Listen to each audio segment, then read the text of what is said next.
Hello, everyone, and good day to you. I hope that you're doing great. This is Roger with Groovis Games Unlimited, the creator of the Avalon Adventure board game and Dungeon Crusade, and I welcome you to this exciting announcement and reveal of a brand new game mode for Dungeon Crusade. I've been looking forward to this for a while, and I'm very excited to share this with you. So let's get going with this. Also, some people have been asking about the Dungeon Crusade Pledge Manager.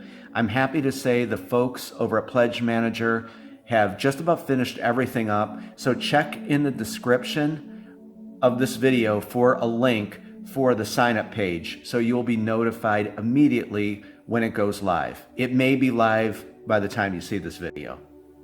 One question I get asked about a lot is, can I play Dungeon Crusade truly solo with only one hero? As many people know, I built Dungeon Crusade from the ground up for the soloist gamer and the co-op crowd.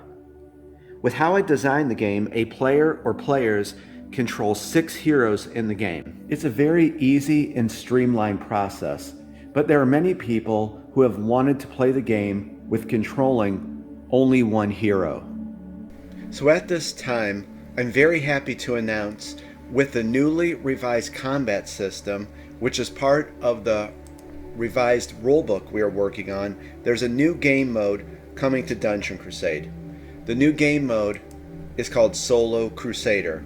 With this game mode, it is now possible to play Dungeon Crusade with one hero and your trusty fetch hound Albus. But it's going to get even better. I'm also excited to announce that with this Solo Crusader game mode, there is a new building coming to the villages of Avalon, introducing the mercenary camp. This is where your hero can hire a merc to come along with them as they descend into the dungeon. We're going to talk more about this mercenary camp in a few minutes, but let's first discuss how the Solo Crusader game mode works. With the Solo Crusader game mode, this turns Dungeon Crusade into almost like a PC action role-playing game, such as Diablo 2, Torchlight, Path of Exile, or any of those similar types of games. With this new game mode, it makes the game much more accessible, approachable, and game time has been greatly reduced due to how briskly the game runs with controlling one hero. So if you're looking for a faster paced version of Dungeon Crusade, or are a new player wanting to get into the game, then the Solo Crusader game mode is for you.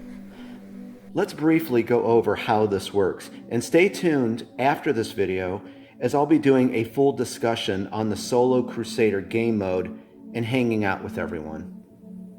First of all, the setup is exactly the same. However, I would encourage you to play on novice difficulty starting out with the Solo Crusader game mode. So if we were going to pick the Into the Depths, right here is novice, you'll go down and use these entries just so you get acclimated to how this works, which is very easy, as you're going to see. There is one change to this game mode, and that is the minions of the dungeon. They do not roll the raid die on their turn. P.S. That was dice hitting the floor.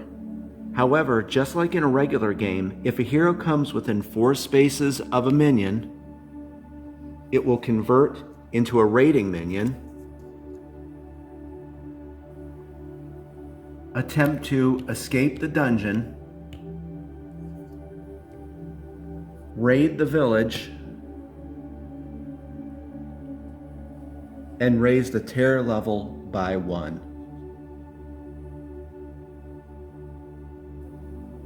But you can consider this an option. Once you get acclimated to the Solo Crusader game mode, you can try to challenge yourself by turning the raid difficulty on. Good luck. At the start of the game, you are first going to select your hero. Here are just a few of them.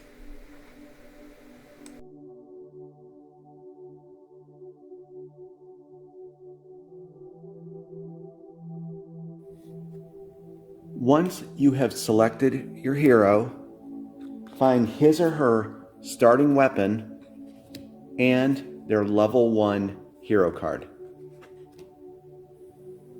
You will then place all of their special ability cards in the academy in the village.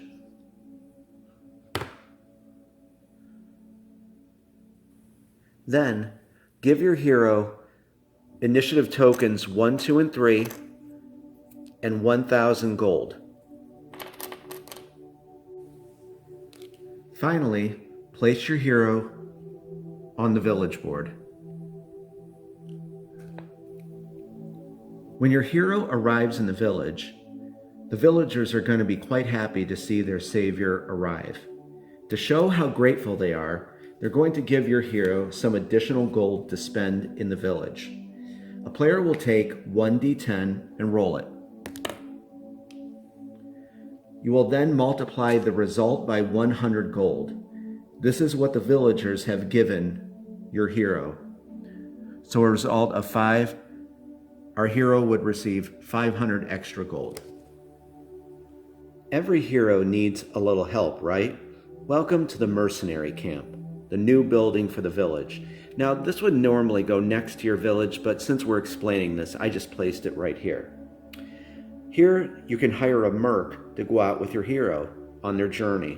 Let's discuss how to populate the mercenary camp.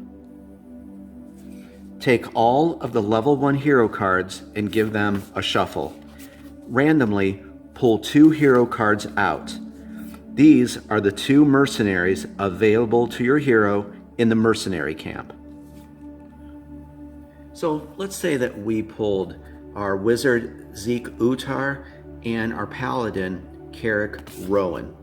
What you're going to do is take their cardboard miniatures here and place them in the mercenary circles.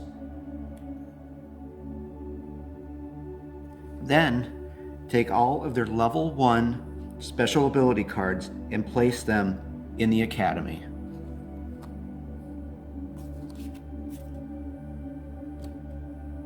Finally, take initiative tokens 4, 5, and 6 and place them near the mercenary camp.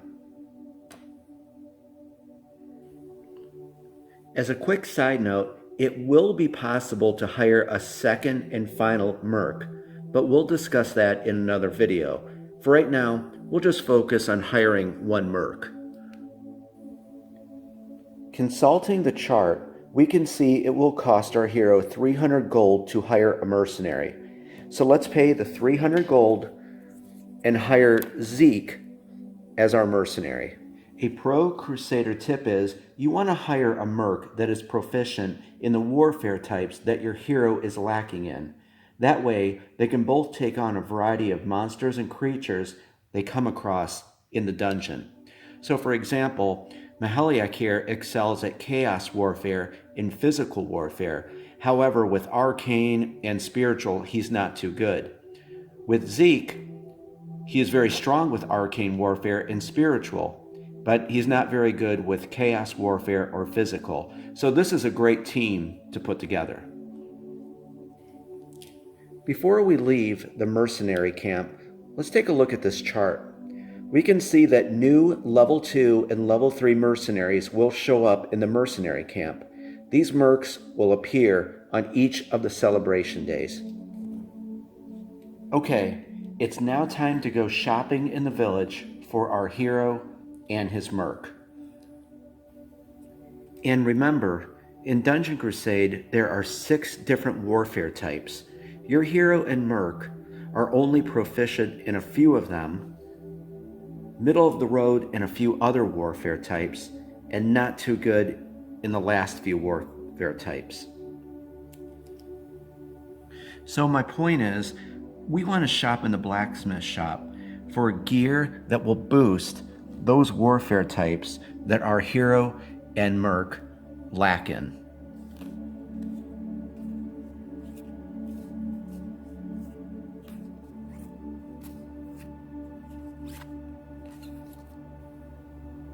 but at the same time, we want to look for gear that will boost up those warfare types that our merc and hero are proficient in. Okay, I wanted to show you what I picked up for our hero and his merc.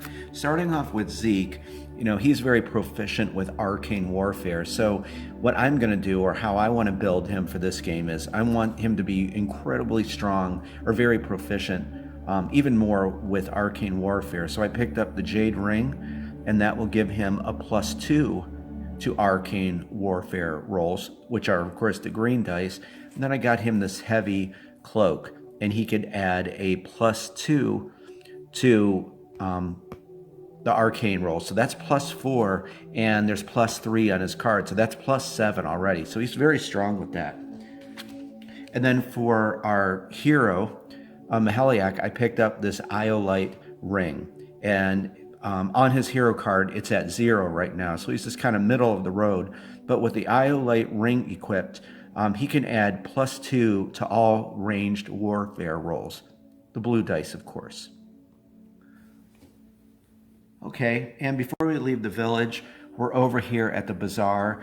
I have 200 gold here. Potions are 100 gold, so I thought we'll pick up a healing potion, one for Zeke and one for Maheliak. So I'm going to pay this and take 2 healing potions.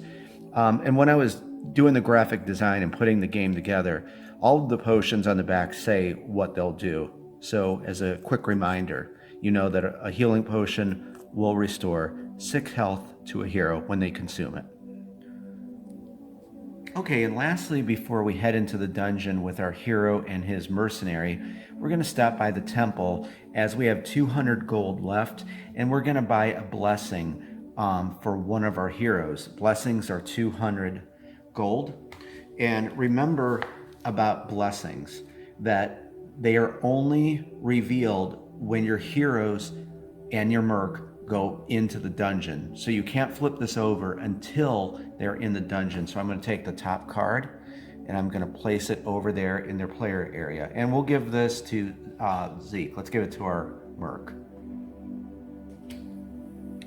Okay, our hero, Albus, and mercenary are ready to head into the dungeon. So we're going to take their cardboard miniatures and place them on the siege tile of the dungeon. The game will now begin.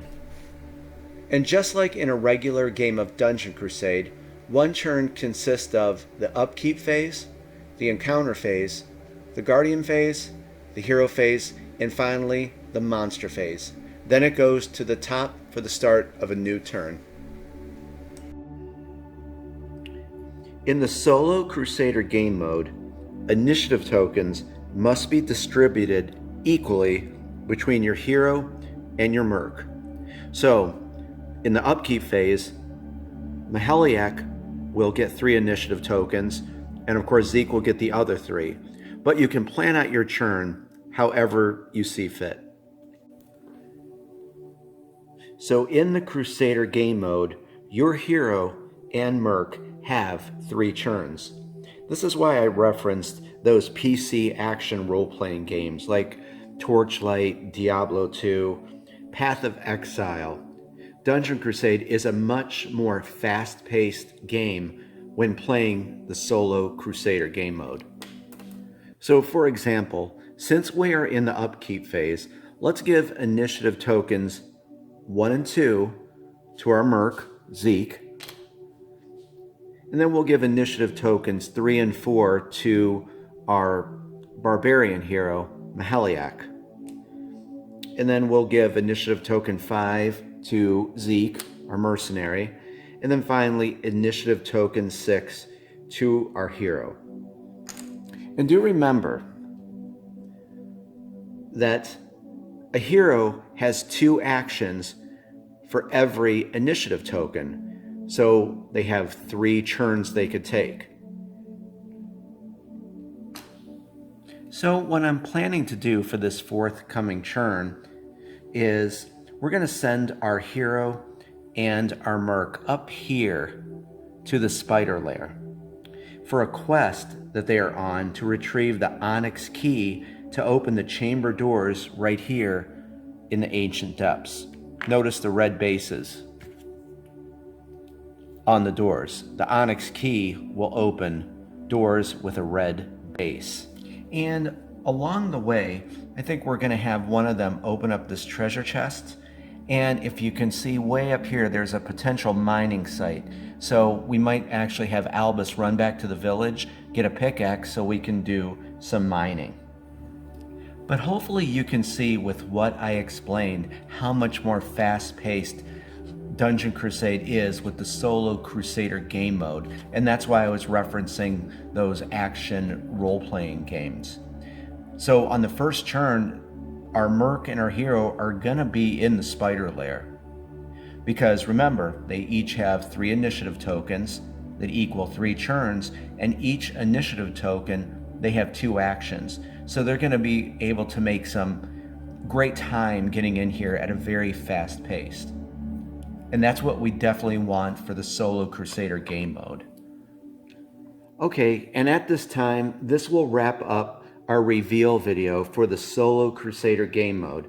And I hope you enjoyed what you've seen, and you can see how much more accessible and fast-paced Dungeon Crusade has become with this game mode. But it gives players new ways to experience and enjoy the game. And yes, I could hear people shouting out there about the blessing. Let's reveal the blessing, because I'm sure people are going to ask, what did Zeke get? So we reveal the blessing, and it is the Angel of Luck. There's despair in the blessing deck, which means your prayers weren't, heard. But then in this case, one of the many angels is going to follow Zeke, and they're going to aid him in this way. So Zeke can add +2 to these following attributes. And blessings are only for that one hero, and you can't trade any angels. So there we go. This is a very good one. And there are many different angels in the blessing deck. But what I wanted to say is, what I like about this game mode is I can wake up in the morning, get a ton of great gaming time in quickly, and get back to work on everything. And do remember, I'm going to be back with a full discussion on this game mode and some gameplay videos. So we're going to leave all this set up right here.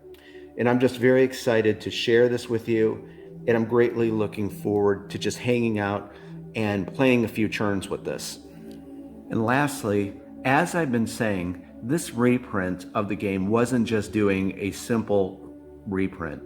It was about doing more for people and giving them new ways to play and experience the game. And this game mode most certainly does that. It's almost like a new game when you really see how it works and think about it. Okay, I hope everyone has a great day, and stay tuned for the next videos in this series. Stay safe and happy gaming, and I will be talking to you very soon. Bye-bye.